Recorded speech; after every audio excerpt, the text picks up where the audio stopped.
पश्चिम बंगाल की मुख्यमंत्री ममता बनर्जी ने ईवीएम को लेकर जो गंभीर आरोप लगाए, उसने पूरे राज्य में हलचल मचा दी।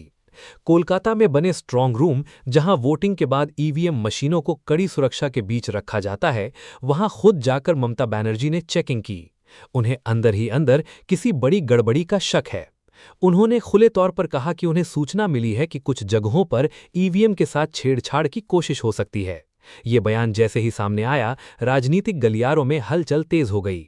उन्होंने इस चुनाव को सिर्फ एक सामान्य शिकायत की तरह नहीं रखा, बल्कि इसे जीवन मरण की लड़ाई तक बता दिया। इस एक वाक्य ने साफ कर दिया कि इस बार चुनाव उनके लिए सिर्फ सत्ता में बने रहने का सवाल नहीं है, बल्कि राजनीतिक अस्तित्व की लड़ाई बन चुका है। उनके समर्थकों ने इसे गंभीर चेतावनी के तौर पर लिया, जबकि विपक्ष ने इसे पहले से हार की आशंका बताकर राजनीतिक बयानबाजी कहा। ममता बनर्जी के इस बयान के बाद तृणमूल कांग्रेस के कई नेता और कार्यकर्ता भी सक्रिय हो गए। वे अलग अलग स्ट्रांग रूम के बाहर निगरानी करने लगे, ताकि किसी भी संदिग्ध गतिविधि को तुरंत पकड़ा जा सके। कई जगहों पर पार्टी कार्यकर्ताओं ने पूरी रात स्ट्रांग रूम के बाहर डेरा डाल दिया, जिससे ये साफ दिखता है कि पार्टी इस बार कोई जोखिम लेने के मूड में नहीं है। दूसरी तरफ चुनाव आयोग ने इन आरोपों को सख्ती से खारिज किया और कहा कि ईवीएम पूरी तरह सुरक्षित हैं। आयोग ने यह भी बताया कि स्ट्रांग रूम की सुरक्षा 3 स्तरों पर होती है: सीसीटीवी निगरानी, केंद्रीय सुरक्षा बलों की तैनाती और सभी राजनीतिक दलों के प्रतिनिधियों की मौजूदगी।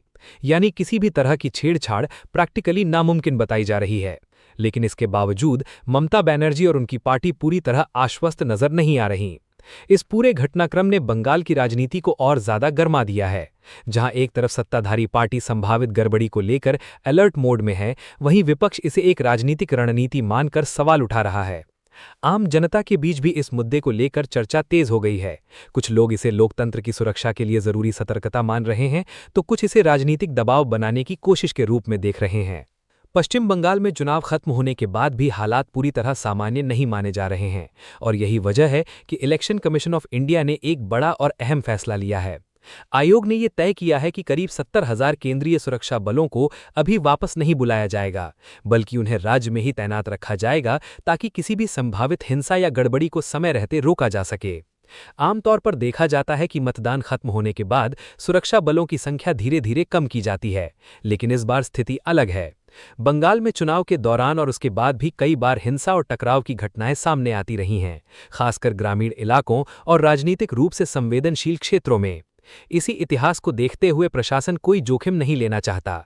ये फैसला इसी सोच के तहत लिया गया है कि रिजल्ट से पहले और बाद का समय सबसे ज्यादा संवेदनशील होता है, जब राजनीतिक कार्यकर्ताओं के बीच टकराव की आशंका बढ़ जाती है। ये केंद्रीय सुरक्षा बल अलग अलग जिलों में तैनात किए गए हैं, खासकर उन इलाकों में जहां पहले हिंसा या तनाव की घटनाएं ज्यादा देखी गई हैं। स्ट्रांग रूम जहां ईवीएम मशीनें रखी गई हैं, वहां भी सुरक्षा और कड़ी कर दी गई है।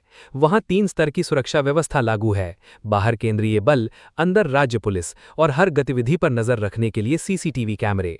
इसके अलावा राजनीतिक दलों के प्रतिनिधियों को भी निगरानी की अनुमति दी गई है, ताकि पारदर्शिता बनी रहे और किसी को शक का मौका न मिले। इस फैसले का एक बड़ा उद्देश्य ये भी है कि जब वोटों की गिनती शुरू हो, तो उस समय माहौल पूरी तरह नियंत्रण में रहे। काउंटिंग डे पर अक्सर नतीजों को लेकर समर्थकों के बीच उत्साह या नाराजगी बढ़ जाती है, जो कई बार झड़पों में बदल जाती है। ऐसे में भारी संख्या में केंद्रीय बलों की मौजूदगी एक तरह से मनोवैज्ञानिक दबाव भी बनाती है, जिससे कोई भी समूह कानून व्यवस्था बिगाड़ने से पहले 2 बार सोचता है। पश्चिम बंगाल के इस चुनाव में रिकॉर्ड स्तर पर हुआ मतदान अपने आप में एक बड़ी और गंभीर कहानी बन गया है। जब ये खबर सामने आई कि 90% से भी ज्यादा लोगों ने अपने मताधिकार का इस्तेमाल किया, तो इसे सिर्फ एक आंकड़ा मानकर नजरअंदाज करना आसान नहीं है। ये एक ऐसा संकेत है जो बताता है कि इस बार चुनाव केवल राजनीतिक प्रक्रिया नहीं, बल्कि जनता के लिए एक भावनात्मक और निर्णायक लड़ाई बन चुका था। गांव से लेकर शहर तक हर इलाके में लंबी लंबी कतारें देखी गईं, जहां लोग सुबह से लेकर शाम तक वोट डालने के लिए खड़े रहे। कई जगहों पर तो बुजुर्ग, महिलाएं और पहली बार वोट देने वाले युवा भी बड़ी संख्या में नजर आए, जिससे ये साफ हुआ कि लोगों के अंदर इस बार अपनी बात कहने की तीव्र इच्छा थी। लेकिन जैसे जैसे ये आंकड़ा चर्चा में आया, वैसे वैसे इसके पीछे की सच्चाई को लेकर सवाल भी उठने लगे। आमतौर पर किसी भी राज्य में 60 से 75% तक मतदान को अच्छा माना जाता है, लेकिन 90% से ज्यादा का आंकड़ा असाधारण है। यही वजह है कि राजनीतिक दलों और विश्लेषकों के बीच ये बहस शुरू हो गई कि क्या ये पूरी तरह स्वाभाविक जनभागीदारी है या इसके पीछे कुछ और कारण भी हो सकते हैं। कुछ इलाकों से ऐसी खबरें भी आईं कि मतदान के दौरान माहौल पूरी तरह शांत नहीं था।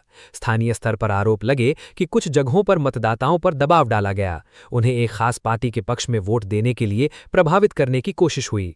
हालांकि इन आरोपों की पुष्टि हर जगह नहीं हुई है, लेकिन इस तरह की बातें चुनाव की पारदर्शिता पर सवाल जरूर खड़े करती हैं। खासकर जब चुनाव पहले से ही बेहद कड़े मुकाबले का हो, तब इस तरह के आरोप और भी ज्यादा संवेदनशील हो जाते हैं।